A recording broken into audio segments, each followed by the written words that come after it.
نحمده ونصلي ونسلم على سيدنا ومولانا محمد رسوله النبي الأمين المكين الحنين الكريم الرؤوف الرحيم. أما بعد، فأعوذ بالله من الشيطان الرجيم. بسم الله الرحمن الرحيم. ووصينا الإنسان بوالديه حسنا. صدق الله مولانا العظيم.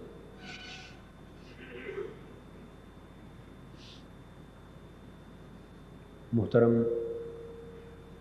مشائخ و علماء کرام، معزز خواتین و حضرات اور عزیزان گرامی قدر،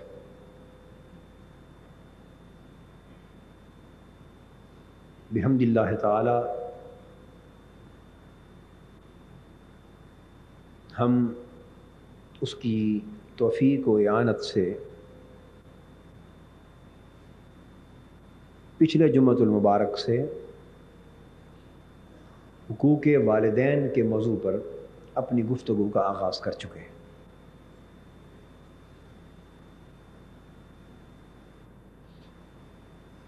اور پچھلے خطبہ جمعہ میں نے اللہ تبارک و تعالیٰ کے اذن اور توفیق سے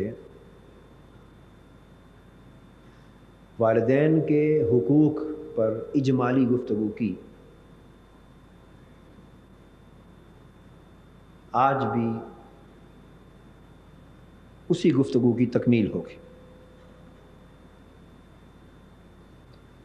اور آئندہ جمعۃ المبارک میں انشاءاللہ خصوصیت کے ساتھ ماں کے حقوق پر بات ہوگی.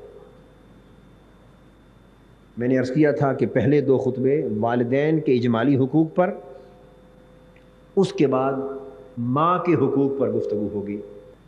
ایک آیہ کریمہ کے ابتدائی الفاظ میں نے آج کی گفتگو کے عنوان کے طور پہ تلاوت کیے، جس میں اللہ تبارک و تعالیٰ نے ارشاد فرمایا وَوَصَّيْنَا الْإِنسَانَ بِوَالِدَيْهِ حُسْنًا، اور ہم نے انسان کو حکم دے دیا، اسے بتا دیا کہ ماں باپ کے ساتھ بھلائی سے پیش آیا جائے، ماں باپ کے ساتھ حسن سلوک سے پیش آیا جائے. یہ بر الوالدین کا حکم اللہ تبارک و تعالیٰ نے صراحت کے ساتھ نہ صرف امت مصطفی صلی اللہ تعالیٰ علیہ وآلہ وسلم کو بلکہ پورے عالم انسانیت کو عطا کر دی. اصولی بات یہ ہے کہ یہ حکم صرف اہل ایمان کو نہیں دیا جا رہا، بلکہ فرمایا وَوَصَّيْنَا الْإِنسَانَ، ہم نے ہر انسان کے لیے یہ حکم صادر فرما دیا. یہی وجہ ہے کہ پچھلی تمام امتوں میں اور تمام ملتوں میں والدین کے حقوق، ان کے ساتھ حسن سلوک اور احسان برابر درجے میں اہمیت کا حامل چلا آ رہا ہے. آپ حیران ہوں گے کہ تورات کے حقوق، تورات کی تعلیمات میں سے جو کتاب حضرت موسیٰ علیہ السلام پہ نازل ہوئی، اس میں یہاں تک ارشاد تھا کہ جو کوئی اپنے والدین پر لعنت بھیجے، ان کو برا بھلا کہے، ان کے ساتھ زیادتی کرے یا زبان کے ساتھ ایسا کوئی کلمہ بولے جو لعنت پر محمول کیا جا سکے، تو جو کوئی والدین کے ساتھ ایسا سلوک کرے اس کی سزا قتل تھی، سزا اس کی موت تھی. آخرت میں تو جو سزا تھی سو تھی، مگر اسی دنیا میں اسے جرم ڈکلیئر کیا گیا تھا اور سزائے موت دی جاتی. یہی حکم حضرت عیسیٰ علیہ السلام کی شریعت اور انجیل میں بھی برقرار رہا. تو اب اندازہ فرمائیے کہ بنی اسرائیل کہ ہاں والدین کی گستاخی اور بے ادبی کی سزا اسی دنیا میں سزائے موت. میں سمجھتا ہوں کہ یہ حضور نبی اکرم صلی اللہ تعالیٰ علیہ وآلہ وسلم کی امت پر اور اس امت کے گناہ گاروں پر، خطا کاروں پر، بے لحاظ لوگوں پر باوجود ان کی بے لحاظی کے اتنا بڑا احسان ہے کہ ان کو دنیا کی سزائے موت سے تو بچا لیا، مگر یہ کہ اللہ کی ناراضگی، آخرت کا عذاب، بدبختی اور اس کا گناہ کبیرہ ہونا، ان تمام امور کو برقرار رکھا۔ تو قرآن مجید نے ارشاد فرمایا کہ ہم نے انسان کو والدین کے ساتھ بھلائی سے پیش آنے کا کہہ دیا، حکم دے دیا، ارشاد صادر فرما دیا۔ اب دیکھنا یہ کہ اس بھلائی کی حد کیا ہے، یعنی انسان کہاں تک بھلائی کرے، کہاں تک بھلائی کرے۔ آپ حیران ہوں گے یہ جان کر کہ والدین کے ساتھ بھلائی کی حد وہاں تک جاتی ہے کہ عام انسان کا وہم و گمان وہاں تک نہیں جا سکتا۔ قرآن مجید نے ارشاد فرمایا وَإِن جَاهَدَاكَ لِتُشْرِكَ بِي مَا لَيْسَ لَكَ بِهِ عِلْمٌ فَلَا تُطِعْهُمَا، والدین کے ساتھ ہمیشہ بھلائی کرو، حسن سلوک سے پیش آؤ، اور کب تک حسن سلوک کرتے رہو؟ فرمایا وَإِن جَاهَدَاكَ لِتُشْرِكَ بِي مَا لَيْسَ لَكَ بِهِ عِلْمٌ، اگر تمہارے والدین کافر ہوں اور مشرک ہوں اور تمہیں بھی حکم دیں اور مجبور کریں کہ تم بھی شرک کرو اللہ کے ساتھ، تو فرمایا جب وہ اس حد کو پہنچ جائیں تو بس ان کا یہ کہا نہ مانو۔ آپ اندازہ کر لیں، اگر کافر ہے تب بھی حسن سلوک کے ساتھ پیش آؤ، مشرک ہیں تب بھی ان کے ساتھ حسن سلوک اور احسان کا رویہ ختم نہیں کیا گیا، وہ حکم قائم رہے گا۔ اور باوجود ان کے کفر و شرک کے، اب دیکھیے نا، ایک سطح ہے والدین کے گنہگار ہونے کی بحیثیت ایک انسان، بحیثیت ایک مسلمان، کوئی اولاد نیک ہے، والدین گنہگار ہیں، اولاد نمازی ہے، تہجد گزار ہے، اللہ اللہ کرنے والی ہے، زیادہ متقی اور پرہیزگار ہے، مگر والدین نماز کے تارک ہیں، روزہ نہیں رکھتے، جھوٹ بولتے ہیں معاذ اللہ، رشوت کھاتے، غلط کاری کے مرتکب ہوتے ہیں۔ یہ سارے گناہ جمع کر لیں، کفر اور شرک سے نیچے نیچے جتنے گناہ ہیں وہ جمع کر، یہ سمجھایا جا رہا ہے کہ اولاد بڑی نیک، بڑی پارسا، بڑی متقی، والدین بڑے گناہ گار، بڑے فاسق و فاجر ہی کیوں نہ ہو جائے، باوجود اس کے اے اولاد ان کے گناہوں کو نہ دیکھ، ان کے فسق و فجور کو نہ دیکھ، اور ان کی اس حالت کو دیکھ کر ان کی خدمت ترک نہ کر، تجھ پر ان کی خدمت پھر بھی بہر طور واجب۔ وہ اگر عمل میں کوتاہ ہے، ناقص ہے، اس کا حساب ان سے لیا جائے گا، اس کا حساب ان سے لیا جائے گا، جزا و سزا کے مرحلے سے وہ گزریں گے، وہ معاملہ ان کے اور ان کے اللہ کے مابین ہے۔ ہاں تو یہ کوشش کر کہ انہیں نیکی کی راہ پر لانے کے لیے تگ و دو کر، جہاں تک ہو سکے تلقین کر، تبلیغ کر، ہر ممکن کوشش کر، ان کے لیے دعائیں کر، یہ فریضہ بجا لا، کیونکہ یہ بھی ان کے ساتھ حسن سلوک کا ایک حصہ ہے، ان کے ساتھ احسان کا ایک حصہ ہے، کہ وہ اگر اس راستے پر چل رہے ہیں جو انہیں عذاب آخرت میں لے جا رہا ہے، جہنم میں لے جا رہا ہے، تو جہنم سے بچانے کے لیے کوشش کرنا یہ بھی اولاد کا فرض ہے۔ مگر ایک طرف تو یہ بات، دوسری طرف اس سارے معاملے کو دیکھنے کے باوجود کسی درجہ میں بھی اولاد کو یہ حق نہیں ملتا کہ وہ ان کی گناہگاری کو دیکھ کر اپنی خدمت کو کم کر دے، باوجود اس کے والدین والدین ہیں، اور ان کی خدمت، ان کے ساتھ احسان، ان کے ساتھ حسن سلوک وہ جوں کا توں قائم رہتا ہے۔ ارشاد فرمایا وَإِن جَاهَدَاكَ لِتُشْرِكَ بِي مَا لَيْسَ لَكَ بِهِ عِلْمٌ یعنی یہاں تک نوبت آ جائے کہ وہ تمہیں کفر اور شرک کرنے پر مجبور کر دے. تو مسلمان تو کفر و شرک کرنے پر مجبور نہیں کر سکتا نا. اس کا مطلب یہ ہوا کہ بے شک وہ خود کافر و مشرک ہی کیوں نہ ہو اور اولاد مومن اور متقی ہی کیوں نہ ہو، باوجود اس کے احسان کا عمل قائم رہنا چاہیے، حسن سلوک کا رویہ قائم رہنا چاہیے، ان کی خدمت و اطاعت کا رویہ قائم رہنا چاہیے. ہاں جب اللہ کے حکم کے خلاف کوئی حکم دے دیں، شریعت کی خلاف ورزی کو کہہ دیں، کفر اور شرک کے ارتکاب کے لیے مجبور کر دیں، تو جب اس نوبت پر ان کا حکم آ جائے تو فرمایا فلا تطعهما. یہاں بھی یہ نہیں فرمایا کہ ان کو جھڑکو، ان کو درستی سے بات کرو، تلخی کے ساتھ پیش آؤ، ان کو ڈانٹ ڈپٹ بھی لاؤ کہ خبردار تم کون ہوتے ہو مجھے کفر اور شرک کی بات کرنے والے، تمہیں شرم نہیں آتا، اللہ کے حکم کے خلاف مجھے کہتے ہو. فرمایا خبردار ایسا مت کہو، فقط فلا تطعهما، جو وہ کہہ رہے ہیں وہ نہ کرو، جو کفر اور شرک کی بات کہہ رہے ہیں بس وہ نہ کرو، ان کی اطاعت نہ کرو. یہ کہا ان کا نہ مانو. باقی سارے معاملات جہاں شریعت اور اسلام کی خلاف ورزی نہیں وہاں خدمت کو جاری رکھو.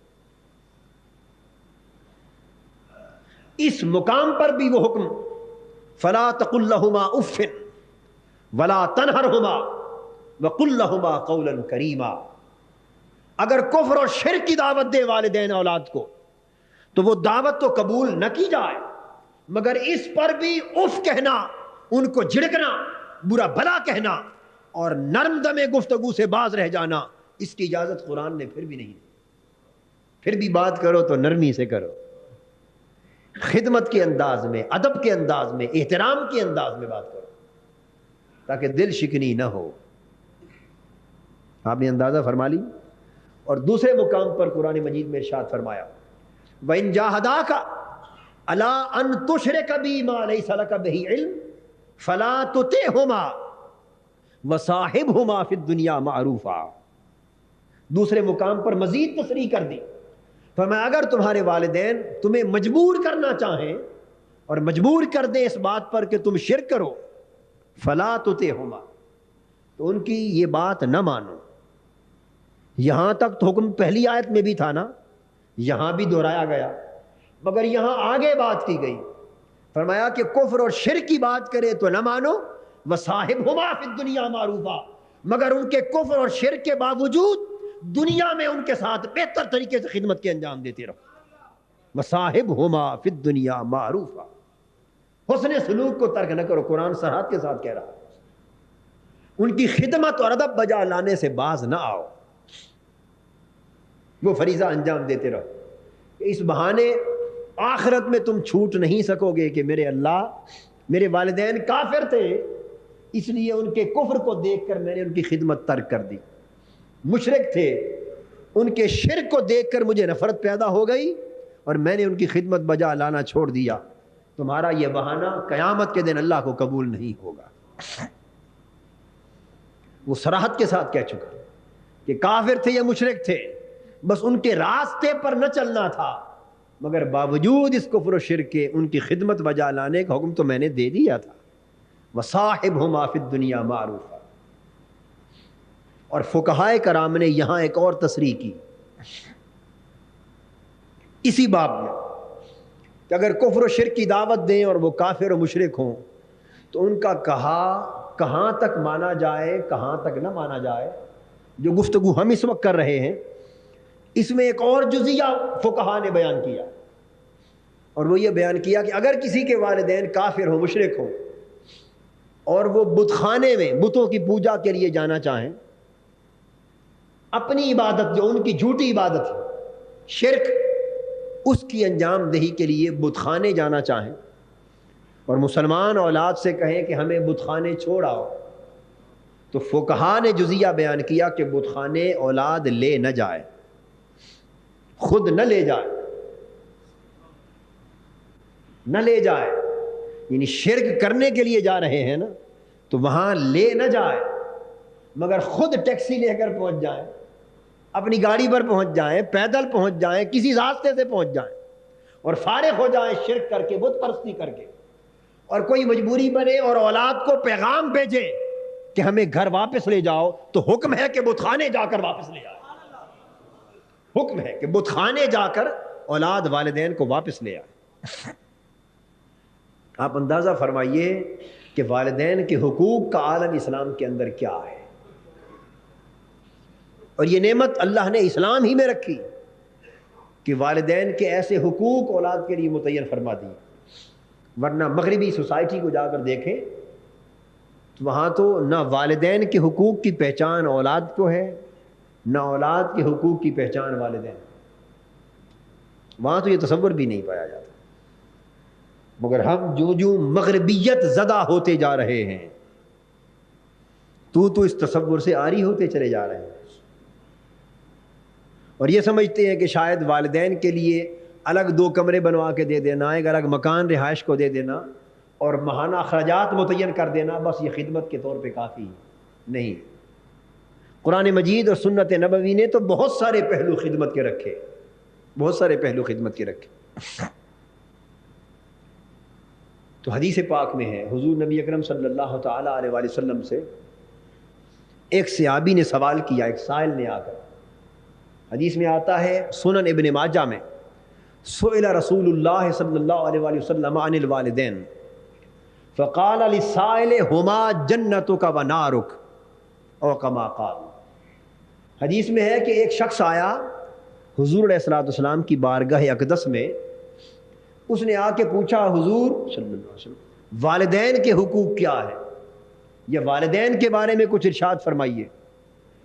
والدین کی نسبت سوال کیا، اس پر آقا صلی اللہ تعالی علیہ وآلہ وسلم نے اس سائل کو جواب دیا، والدین کی نسبت سوال کرنے والے ہما جنتوں کا و نارک، وہ تمہاری جنت بھی وہی ہے، تمہاری دوزخ بھی وہی ہے۔ جنت بھی تمہاری وہی ہے اور دوزخ بھی تمہاری۔ کیسے؟ کہ خدمت کرو گے تو وہ تمہیں جنت کا باعث بن جائیں گے، اور خدمت ترک کر دو گے، دکھ دو گے تو دوزخ کا باعث بن جائیں گے۔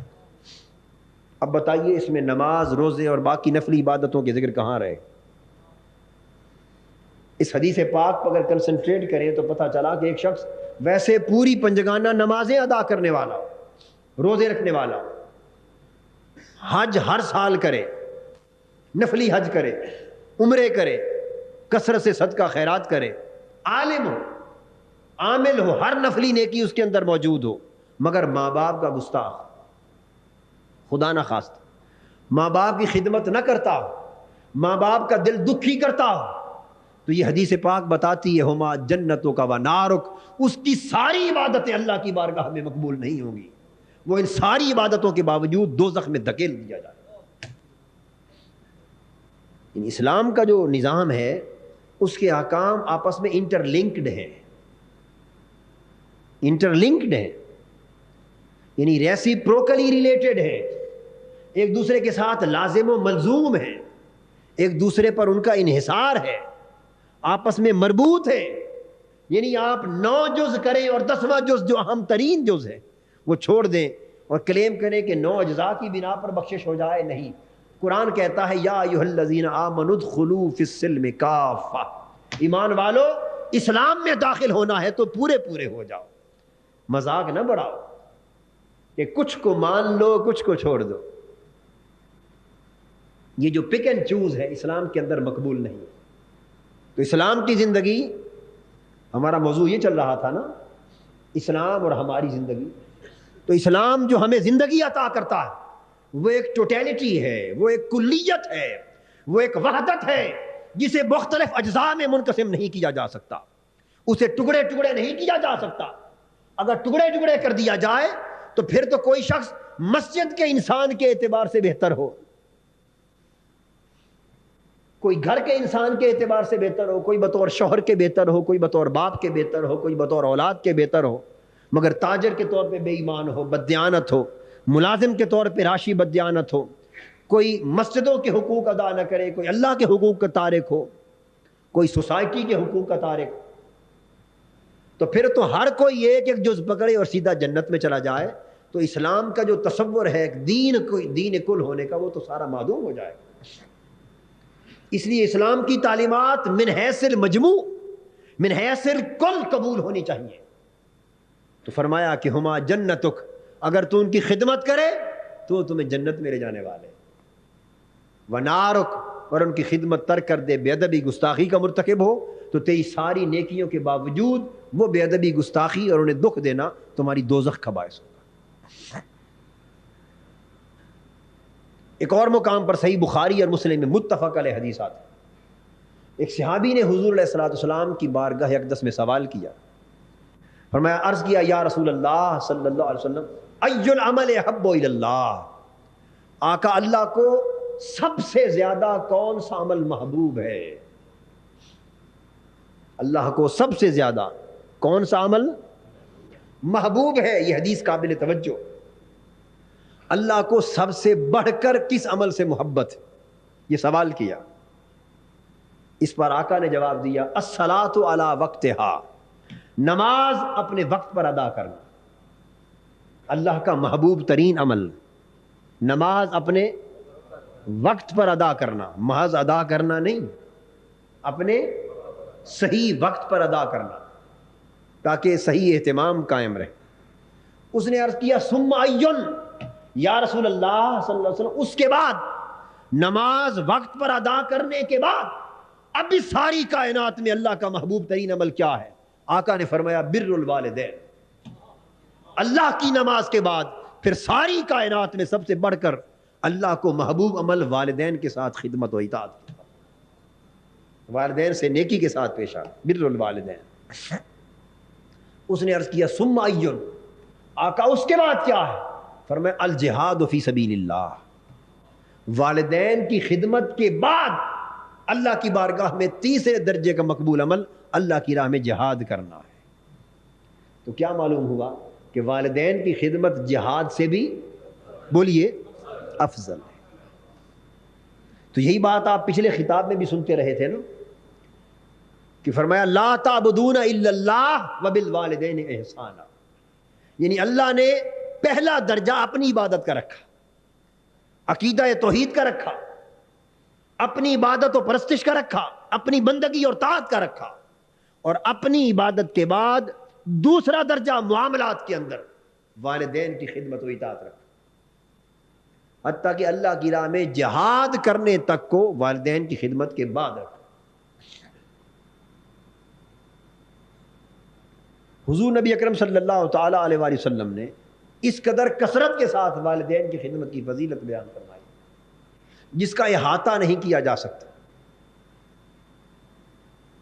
صحیح بخاری میں کتاب الادب، اور صحیح مسلم اور جامع ترمذی کتاب البر والصلہ احادیث آتی، حضور علیہ الصلوۃ والسلام نے ایک حکایت بیان فرمائی۔ وہ حکایت آپ بچپن سے سنتے چلے آئے، مگر شاید آپ کا خیال یہ ہو کہ یہ لوگوں کی بیان کی ہوئی کہانی ہے، یہ کتابوں میں جو کہانیاں لکھی جاتی ہیں ان میں سے ایک، مگر یہ مغالطہ دور کرنا چاہتا ہوں، یہ لوگوں کی لکھی ہوئی کہانی نہیں، یہ آقا دو جہاں کا فرمود، یہ حضور کی بیان کردہ حکایت جو صحیح بخاری میں، صحیح مسلم میں، جامع ترمذی میں، مشکات میں، حدیث کی متعدد کتب میں آئی، متفق علیہ۔ آقا صلی اللہ تعالی علیہ وآلہ وسلم نے حکایت بیان کی کہ 3 آدمی سفر پہ نکلے، راستے میں موسلا دھار بارش ہو گئی، اتنی شدید بارش ہوئی کہ انہیں جائے پناہ کی تلاش ہوئی اور وہ ایک غار میں چھپ گئے۔ جب غار میں چھپے تو چونکہ بارش موسلا دھار ہو رہی تھی، ایک پتھر کا بہت بڑا ٹکڑا لڑکا گرا اور غار کے دہنے پر اس کے منہ پر آ کے رک گیا، اس سے غار کا منہ بند ہو گیا۔ بہت بڑا ٹکڑا تھا، اب ہاتھوں سے وہ ہٹایا نہیں جا سکتا تھا۔ یہ زندگی اور موت کی کشمکش میں مبتلا ہو گئے، نہ کسی کو دکھائی دے، نہ باہر آواز جانے کا امکان، پھر جنگل، پہاڑوں میں، غار میں پھنس گئے، دروازہ اس کا منہ بند ہو گیا پتھر سے۔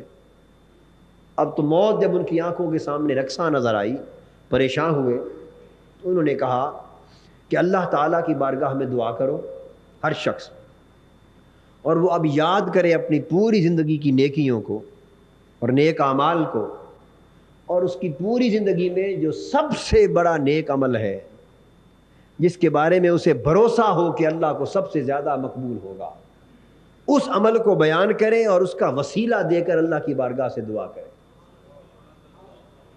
چنانچہ ایک پہلے شخص نے اللہ تعالیٰ کی بارگاہ میں دعا کے لیے ہاتھ اٹھائے، حدیث پاک میں آتا ہے اس نے دعا کی اور دعا یوں کی کہ عرض کیا کہ اللہ تو جانتا ہے کہ میں بکریوں کا چرواہا تھا، روزانہ بکریاں چرانے کے لیے لے جاتا اور وہی ہمارا ذریعہ معاش تھی، شام کو دودھ دوہ کر لے آتا، اور میرے 2 بوڑھے والدین تھے اور بیوی بچے بھی تھے۔ اب بچے بھی اور والدین بھی اسی دودھ کے انتظار میں ہوتے رات کو کہ وہی کچھ پی کر سو جاتے تھے، غریب لوگ تھے، اسی ریور پہ گزارا تھا۔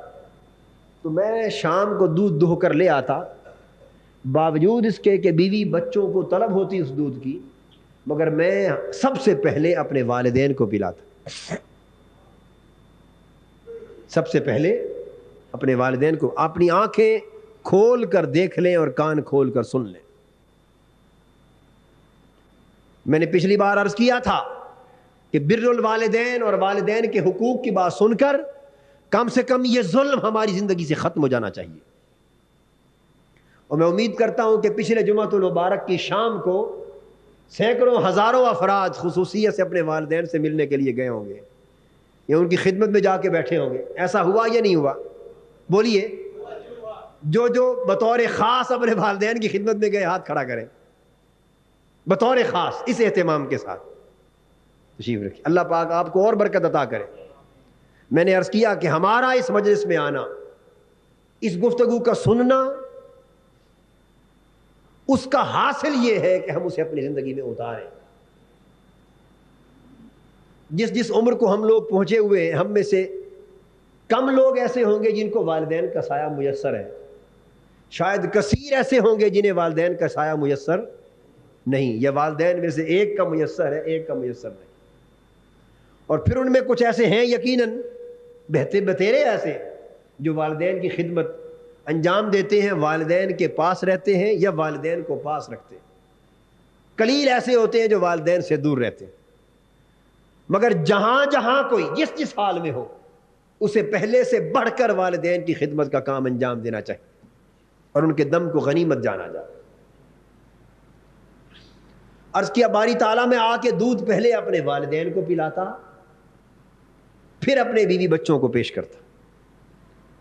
ایک دن ایسا ہوا کہ بکریوں کو چراتا چراتا دور نکل گیا، اور جب دودھ دوہ کے واپس آیا تو رات دیر ہو گئی تھی، بچے بھی بھوک سے بلخ رہے تھے اور والدین بھی انتظار کرتے کرتے سو گئے تھے، بوڑھے والدین۔ میں دودھ دو کے آیا، بیوی بچے منتظر تھے کہ والدین تو سو گئے ہیں، کم سے کم ہم بھوک سے جاگ رہے ہیں، ہمیں دودھ دیا جائے۔ مگر میں ان کی طرف نہ گیا، میں دودھ کے پیالے بھر کے اپنے والدین کی خدمت میں آیا، ان کی چارپائیوں کے پاس آ کر کھڑا ہو گیا اور دیکھا کہ وہ سو رہے ہیں۔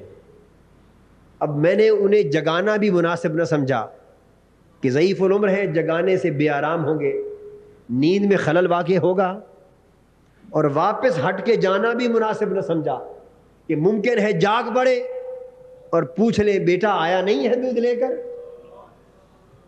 اور یہ خیال کر کے کہ دودھ لے کر آ گیا ہے اور اولاد کو پہلے پلا رہا ہے، ممکن ہے دل میں بوجھ آ جائے۔ باری تعالیٰ تو گواہ ہے کہ میں ساری رات دودھ لے کر ان کے سرانے کھڑا رہا، وہ ساری رات سوئے رہے، ان کی آنکھ نہ کھلی اور میں ایک قدم اٹھا کے پیچھے نہ ہٹا۔ میرے بچے رات بھر بھوک سے بلختے رہے اور بلخ بلخ کر سو گئے، مگر میں نے اپنے بچوں کو والدین سے پہلے دودھ پیش کرنا گوارا نہ کیا، اور ساری رات تیری رضا کے لیے والدین کے سرانے کھڑا رہا۔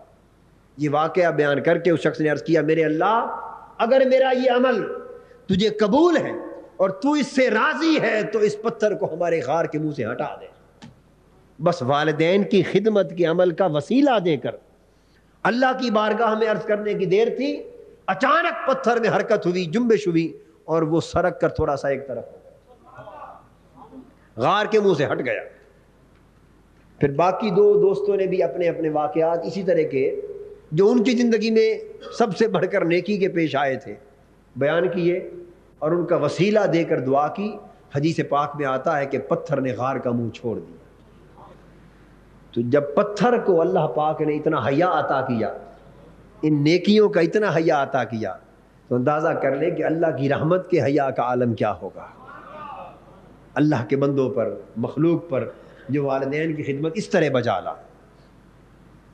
ایک حدیث پاک میں آتا ہے کہ ایک شخص حضور علیہ الصلوۃ والسلام کی بارگاہ اقدس میں حاضر ہوا، عرض کیا آقا مجھے اجازت دیجئے میں جہاد پر جانا چاہتا ہوں، اجازت دیجئے میں جہاد پر جانا چاہتا ہوں۔ اب آپ اندازہ فرما لیں کتنی بڑی نیک خواہش ہے۔ اگر کسی کے اندر یہ آرزو ہو تو کوئی امکان ہے اس بات کا کہ حضور علیہ الصلوۃ والسلام اس کو منع فرما دے؟ ظاہراً کوئی امکان ہے کہ منع فرما دے؟ نہیں۔ اصل عرض کیا حضور میں جہاد پر جانا چاہتا ہوں، اجازت دیجئے۔ اس پر آقا صلی اللہ تعالی علیہ وآلہ وسلم نے فرمایا کہ کیا تمہارے والدین ہیں؟ کیا تمہارے والدین ہیں؟ عرض کیا یا رسول اللہ صلی اللہ علیہ وسلم جی ہاں زندہ ہیں، جی ہاں زندہ ہیں۔ فرمایا فرج الی والدیک واحسن صحبتہما وفی روایتن ففیہما فجاہد۔ فرمایا جہاد کی اجازت لینے والے لوٹ جا اپنے والدین کی طرف، ان کی خدمت کر، ان کی طاعت بجا لا، یہی تیرا جہاد۔ ففیہما فجاہد، جا ان کی خدمت اور صحبت بجا لا، بس اسی میں تو جہاد کر، والدین کی خدمت میں جہاد کر، یہ سب سے بڑا جہاد ہے۔ کیونکہ جو اس جہاد سے فارغ ہو چکا ہو اسے اس دوسرے جہاد پر جو اللہ کے دین کی سربلندی کے لیے جہاد ہے، بعد میں وہاں جانے کی اجازت ہے۔ پر میں احسن صحبتہما، اپنے والدین کی طرف پلٹ جا، ان کی خدمت بجا لا، کہ اصل جہاد وہ ہے اور اس کا درجہ اس کے بعد آتا۔ حضور علیہ الصلوۃ والسلام نے یہاں تک ارشاد فرمایا اس شخص کی ناک خاک آلود، اس کی ناک خاک آلود، تیسری بار فرمایا اس کی ناک خاک آلود، یعنی وہ ذلیل اور رسوا ہوا، وہ تباہ و برباد ہوا۔ کون؟ عرض کیا یا رسول اللہ صلی اللہ علیہ وسلم کون شخص، کس کی ذلت اور رسوائی اور تباہی و بربادی کی بات آپ فرما رہے ہیں؟ آقا نے فرمایا وہ شخص ذلیل و خوار اور تباہ و برباد ہو گیا من ادرک والدی عند الکبر ولم يدخل الجنہ، وہ شخص تباہ و برباد اور ذلیل و خوار ہو کے رہ گیا جس نے اپنے والدین کو یا دونوں میں سے کسی ایک کو بڑھاپے میں پایا اور پھر بھی جنت حاصل نہ کی۔ فرمایا جس کو بڑھاپے میں والدین نصیب ہو اور وہ جنت نہ پا سکے، اس سے بڑا بدبخت دنیا میں کوئی نہیں ہے۔ گویا یہ بتایا جا رہا ہے کہ لوگوں اگر بوڑھے ماں باپ یا دونوں میں سے کوئی ایک بڑھاپے کی عمر میں تمہیں نصیب ہو جائیں اور چند دن ان کے بڑھاپے کے نصیب ہو جائیں تو یہ تو مفت کی جنت ہے، مفت کی جنت۔ ان کی خدمت کر لو، انہیں راضی کر لو، اس میں اللہ رب العزت کی بارگاہ سے جنت کی ضمانت عطا کی گئی۔ آپ کو معلوم ہونا چاہیے کہ حضرت خواجہ اویس کرنی رضی اللہ تعالیٰ عنہ، جو امام التابعین، جو اولیاء صلحاء عرفاء اور مجاذیب کے امام، اور جن کی نسبت صحیح مسلم میں حدیث آتی اور دیگر کتب حدیث میں بھی، بلکہ آپ کے فروغ ایمان کے لیے یعنی احادیث کی کتابوں میں صحابہ کرام کے فضائل پر باب قائم ہے، یعنی سیدنا ابو بکر صدیق کی فضیلت پر باب ہے، سیدنا عمر، سیدنا عثمان، سیدنا علی شیر خدا، ازواج مطہرات، اہل بیت پاک، حسنین کریمین، ان کی فضیلتوں پر باب حدیثوں کے قائم، یعنی محدثین نے وہ حضور علیہ الصلوۃ والسلام سے جو احادیث مروی ہے ان ابواب میں ان کو جمع کر کے باب بنا دیا۔ صاف ظاہر ہے کہ صحابہ صحابیات کے بارے میں تو حضور حدیث صادر فرما سکتے جمع ہوئے، مگر کسی تابعی کے بارے میں تو حدیث کے باب قائم نہیں ہو سکتے نا، کیونکہ جس نے حضور کو پایا ہی نہیں زندگی میں اور حضور سے ملا ہی نہیں اور حضور علیہ السلام نے اسے دیکھا ہی نہیں، تو پھر صحابہ کے سامنے اس کی فضیلت حضور کیا بیان فرمائیں؟ بے شک جانتے ہوں، مگر تابعین میں سے سیدنا خواجہ اویس کرنی رضی اللہ تعالیٰ عنہ وہ خوش نصیب ہے کہ جو صحابی نہیں ہے، تابعی ہے۔ حضور علیہ الصلوۃ والسلام کا چہرہ پاک نہیں دیکھا، حضور کی زیارت نہیں کی، ہے تابعی، مگر حضور نے صحابہ کے سامنے ان کی فضیلتیں بیان فرمائی۔ فرمایا کرن میں میرا ایک عاشق اویس رہتا ہے۔ ہائے ہائے ہائے، صحابہ کرام کی مجلس، سیدنا صدیق اکبر بیٹھے ہیں، فاروق اعظم، عثمان و علی رضی اللہ تعالیٰ عنہ، اور صحابہ بیٹھے کثیر تعداد میں، کوئی نہیں جانتا اویس کس کا نام ہے، کسی نے کرن شہر، کرن جا کر جنگل، کرن جا کے دیہات نہیں دیکھا، آقا کی طرف تک رہے۔ حضور فرماتے ہیں میرے صحابیوں، کرن ایک گاؤں ہے، وہاں میرا ایک عاشق اویس نام کا رہتا ہے۔ اللہ کی بارگاہ میں اس کی بلندی اور فضیلت کا یہ عالم ہے کہ میری امت کے لاکھوں افراد میرے اویس کی دعا سے بخشے جائیں گے۔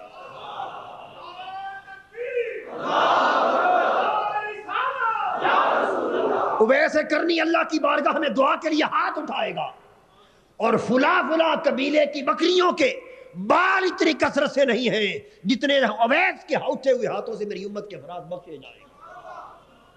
اتنی فضیلت بیان کی، فرمایا وہ بڑا بلند رتبہ ہے۔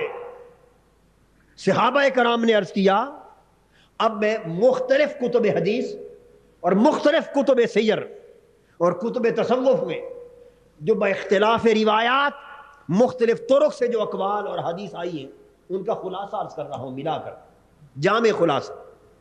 صحابہ عرض کرتے ہیں یا رسول اللہ صلی اللہ علیہ وسلم، اتنی بڑی فضیلت کا حضور کا غلام، ایسا عاشق، ارے جسے خبر پہنچی کہ احد میں میرے محبوب کے دانت ٹوٹ گئے، اس نے پتھر لے کے دانت توڑ دیا، اور پھر سوچا کہ معلوم نہیں میرے محبوب کا یہ دانت نہ ٹوٹا ہو، دوسرا ٹوٹا ہو، دوسرا توڑ دیا، اور اس خیال سے کہ کہیں جو ٹوٹا ہے وہ نہ رہ جائے، سارے کے سارے دانت توڑ ڈالے۔ وہ عاشق آقا دو جہاں صلی اللہ علیہ وسلم جب اس کی فضیلت بیان فرمائی، صحابہ کرام کے اندر ایک تشویش پیدا ہوئی، عرض کیا آقا اگر اتنی فضیلت والا اویس، یہ آپ کو معلوم ہونا چاہیے کہ حضرت اویس کرنی 20 برس حضور علیہ الصلوۃ والسلام کی ظاہری زندگی میں موجود رہے۔ کتنے برس؟ 20 سال انہوں نے حضور کی حیات طیبہ کے پائے، مگر دیدار نہیں کر سکے، زیارت نہیں کر سکے۔ اس کے کچھ اسباب عرفاء نے اور بھی بیان کیے، مگر سب سے زیادہ کثرت اور تواتر کے ساتھ جو سبب بیان ہوا ہے کتابوں میں وہ ایک بیان کرنا چاہتا ہوں، اور بھی ہے۔ تشویش ہوئی آقا اتنی فضیلت بیان فرما رہے ہیں، مگر آج تک اگر وہ اتنا بڑا عاشق ہے تو حضور کی زیارت کے لیے نہیں آیا۔ ایک بار زیارت کو چلا آتا تو صحابی بن جاتا۔ حضور نے فرمایا تمہیں کیا خبر اس کے دل میں اشتیاق کے کتنے بھانبڑ بچ رہے ہوں گے، ملاقات اور دیدار کی کتنی آرزویں مچل رہی ہوں گی، کیا خبر، مگر اس لیے آج تک میرے دیدار کو نہیں آ سکا کہ اس کی ایک بوڑھی ماں ہے، وہ ہر وقت اس کی خدمت میں رہتا ہے۔ اس نے کئی بار اپنی ماں سے اجازت چاہی، اماں جان اجازت ہو تو جا کے ایک پل اپنے مصطفیٰ کا دیدار کراؤں۔ اس کی ماں نے کہا بیٹے میں بیمار ہوں، خبر نہیں تو جائے تو میری موت آ جائے، تو ماں نے اجازت نہیں دی۔ اویس نے ماں کے حکم کی تعمیل میں میرا دیدار کر کے شرف صحابیت نہیں پایا۔ یہ عالم حضرت اویس کرنی کو جو اجر ملا، جو فضیلت ملی، خدمت والدہ سے ملی۔ صحابہ نے پوچھا آقا کیا ہمیں بھی اس کی دیدار اور زیارت کرنے کا موقع ملے گا؟ اس اویس، حضور کے محبوب اویس کی زیارت کے شوق ہو گیا۔ تو میں عرض کر رہا تھا کہ ایک مرتبہ حضرت اویس کرنی کو بعض روایات کے مطابق حضور کی بارگاہ میں حاضر ہونے کی اجازت ملی۔ ہمیشہ عرض کرتے، والدہ منع کر دیتی، ایک بار جو اجازت چاہی، والدہ کی طبیعت کچھ بہتر تھی، اجازت دے دی، فرمایا بیٹا اویس اجازت ہے، جاؤ مدینے اپنے محبوب سے مل لاؤ، اپنے یار سے مل لاؤ۔ ہر وقت جو تذکرہ کرتے ہو اپنے محبوب کا، اپنے نبی کا، جاؤ مل لاؤ۔ حضرت اویس کرنی رضی اللہ تعالیٰ عنہ چل پڑے، مگر والدہ نے بلا کر کہا اویس ایک شرط ہے، میری طبیعت کا کچھ اعتبار نہیں، بڑھاپے میں ایسی باتیں ہوتی ہیں نا، میں نے پچھلے بار کہا تھا آپ سے، بڑھاپے میں کون کسی بوڑھے کو سمجھائے، اب ذہنی ساخت بچپن کی طرح ہو جاتی، تو جو طبیعت میں آ جائے اسی کے مطابق چلنا ہے، اسی کا نام خدمت، یہی آزمائش۔ فرمایا اویس میں تمہیں حضور کی زیارت کے لیے جانے کی اجازت تو دے رہی ہوں، مگر شرط یہ ہے کہ جاؤ اور جاتے ہی مل جائیں تو زیارت کر لینا، اگر گھر پہ موجود نہ ہو تو انتظار نہ کرنا، انہی قدموں پہ واپس پلٹ آنا، کہ مجھے زندگی کا بھروسہ نہیں، وعدہ کر لیا۔ کرن قبیلے سے، کرن کے علاقے سے چل کے حضرت اویس کرنی روانہ ہوئے، کئی ہزار میل کا سفر طے کر کے پیدل چلتے چلتے چلتے مدینہ پہنچے۔ اس عاشق نے مدینہ کی گلیوں میں آ کر حضور کے در و دیوار کو پوچھا، پتہ دریافت کیا، مسجد نبوی میں آئے، گھر گئے، دروازہ کھٹکھٹایا اور پوچھا کہ میرے آقا ہیں؟ کسی کی طرف سے جواب ملا کہ حضور تو باہر تشریف لے گئے، گھر نہیں۔ بس انہی قدموں پہ پلٹ آئے، کیونکہ والدہ کی اس سے بڑھ کے اجازت نہ تھی، اور یہ بات کہہ آئے کہ جب آقا تشریف لائیں تو اطلاع کر دینا کہ حضور کا غلام اویس آیا تھا، اور والدہ نے اس سے زیادہ انتظار کرنے کی اجازت نہیں دی، اس لیے دیدار کے بغیر واپس جا رہا ہوں۔ ادھر جب آقا پلٹے اور گھر تشریف لائے اور گھر کے اندر قدم رکھتے ہی فرمانے لگی ازواج مطہرات سے، آج مجھے اپنے عاشق کی خوشبو آ رہی ہے، ایسے لگتا ہے کہ اویس آیا۔